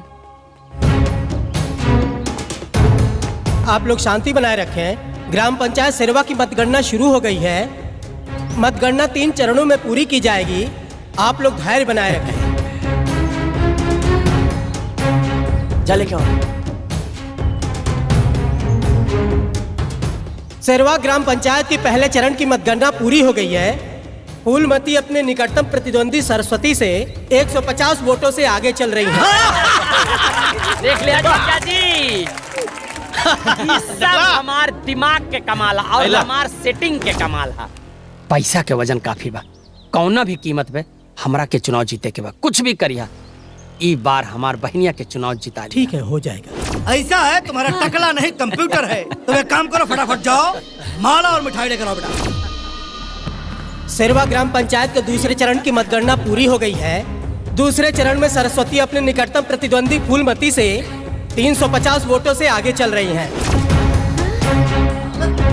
सरस्वती देवी जिंदाबाद! सरस्वती देवी जिंदाबाद! अरे भैया अभी तीसरा डब्बा बाकी हो। शांत रहा, आगे गिनती बाकी हो। सेरवा ग्राम पंचायत की तीसरी और आखिरी चरण की मतगणना पूरी हो चुकी है। तू देख लिया। सरस्वती अपने निकटतम प्रतिद्वंदी फूलमती से 750 वोटों से विजयी घोषित की जाती है।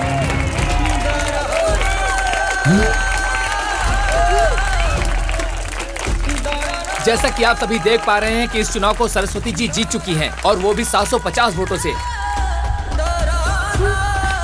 सरस्वती देवी! सरस्वती देवी! सरस्वती देवी! सारी जनता में खुशी की लहर उमड़ पड़ी है। जैसा कि आप खुद देख पा रहे हैं कि जनता सरस्वती जी से कितनी ज्यादा खुश है। ये इतिहास की सबसे बड़ी जीत है क्योंकि आज तक ऐसी जीत कभी हुई नहीं है। सरस्वती जी ने साबित कर दिया है कि ये एक बहुत अच्छी मुखिया है। सरस्वती देवी! सरस्वती देवी! सरस्वती देवी! उसका हो बोलबाला, खड़ी हो जो सुख दुख में सबके बांटे सबको प्यार। सारी दुनिया करे उसकी जय जयकार। सरस्वती देवी! सरस्वती देवी! सरस्वती देवी! सरस्वती देवी! सरस्वती देवी! सरस्वती देवी! सरस्वती देवी! सरस्वती देवी! सरस्वती देवी! सरस्वती देवी! बनके सरस्वती देवी! मन में सरस्वती देवी! सरस्वती देवी! जन जन सरस्वती देवी! की किरण बस जा सबके मन में। ठान ले जो करके दिखलाए माने ना कभी हार।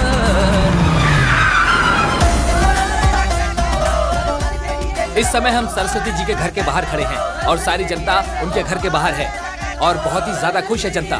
सरस्वती जी ने इस चुनाव को अपने दम पर ही जीता है और वो भी 750 वोटों से।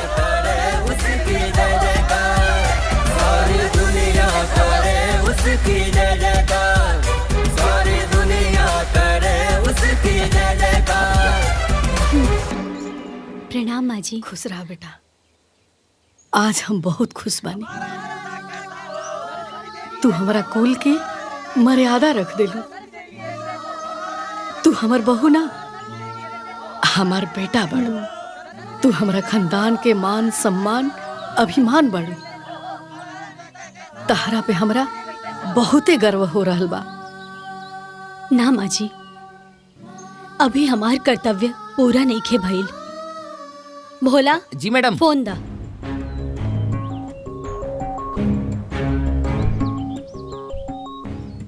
जी, आपको कुछ सेंड किया है मैंने। जी।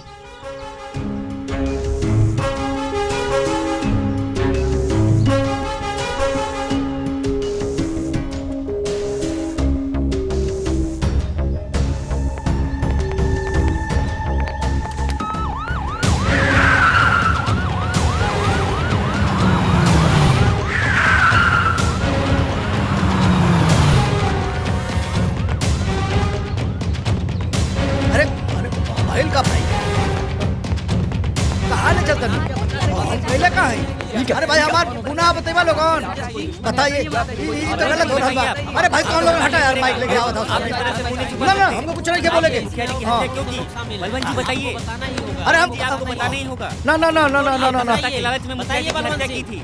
हम कुछ ना बोलो, हम कुछ ना बोलो भैया। इन्होंने सत्ता के लालच में आकर मुखिया जी की हत्या की थी। जांच पड़ताल के बाद पुलिस ने इनको गिरफ्तार कर लिया है।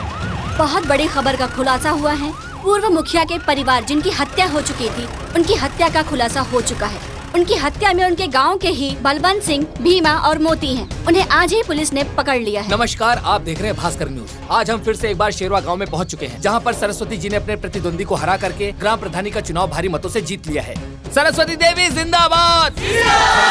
क्या आप बता सकते हैं कि इतनी बड़ी जीत इतनी आसानी से कैसे हासिल की आपने? आसानी से, जब अपनों का साथ और बड़ों का आशीर्वाद सर पर हो तो कोई भी बड़ी से बड़ी मुश्किल आसान हो जाती है। ये सब मेरे बड़े बुजुर्गों का प्यार और आशीर्वाद है। यहाँ के समस्त ग्रामवासियों को मैं दिल से धन्यवाद करना चाहूंगी, जिन्होंने मुझे इस काबिल समझा कि आज उन्होंने मुझ पर भरोसा करके मुझे इस पद पे खड़ा किया।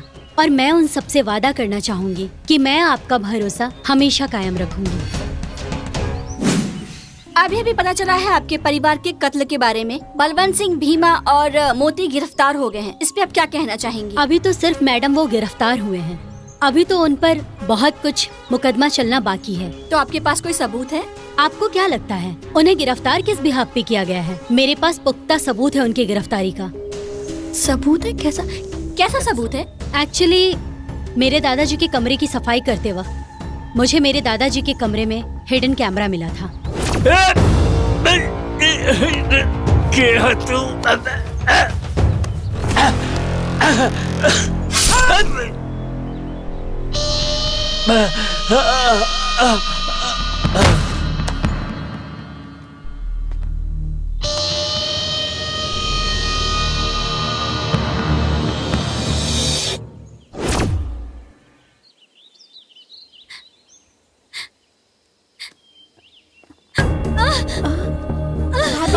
भाभी कहाँ हो गई? भाभी बेटा भोला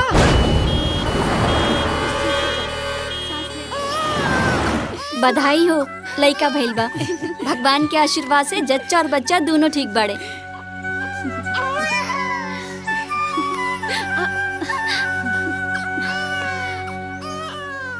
इला बेटा, हमरा कुल के दीपक, हमरा खानदान के आखिरी निशानी।